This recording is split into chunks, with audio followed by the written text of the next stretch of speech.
In this presentation, we are going to learn about the term called rigidity modulus. Now, in this demonstration, I am going to explain what is the meaning of shearing strain and angle of shear. I have kept a pile of record notebooks. Now, I am going to keep this wooden plank very close to the edge of the pile. I am going to apply the force. The name of the force could be called as tangential force. After the application of the tangential force, what will happen now? The entire system, that one will be deformed.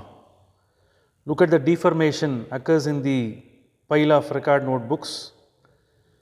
So you have to assume that this entire thing to be assumed as a single solid body. But here, since several layers are there, you could see some relative displacement among the layers. After the application of the tangential force, look at the deformation.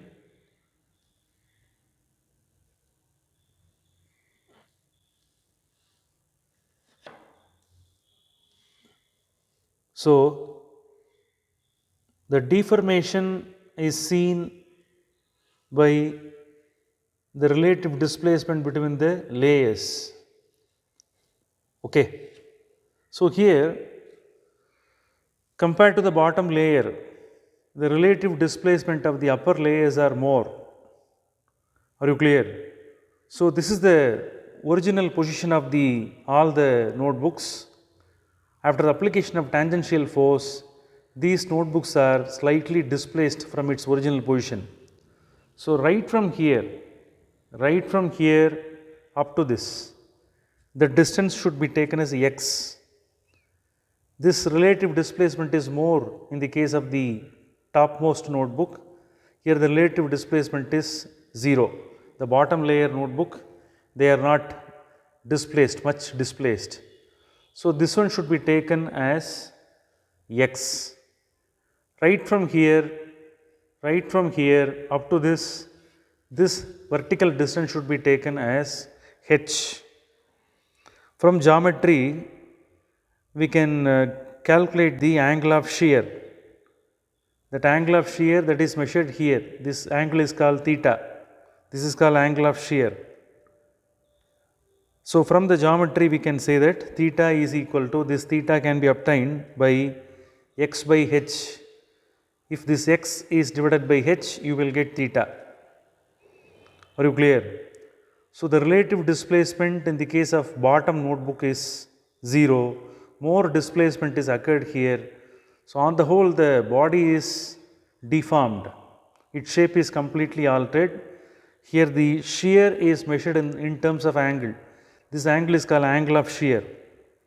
The force that one was applied here on the wooden plank to move the entire thing, that is called tangential force. The tangential force is called shearing strain. Nuclear force per area is called, what is this? Shearing strain. That shearing strain is nothing but F by A, force acting on the area. Are you clear?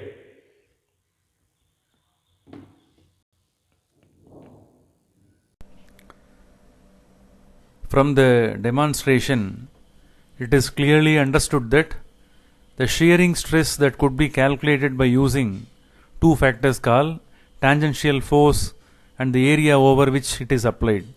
So, F divided by del A, that one gives you the shearing stress, and one more factor called angle of shear, otherwise it is also called as shearing strain, that can be calculated by using the angle called theta.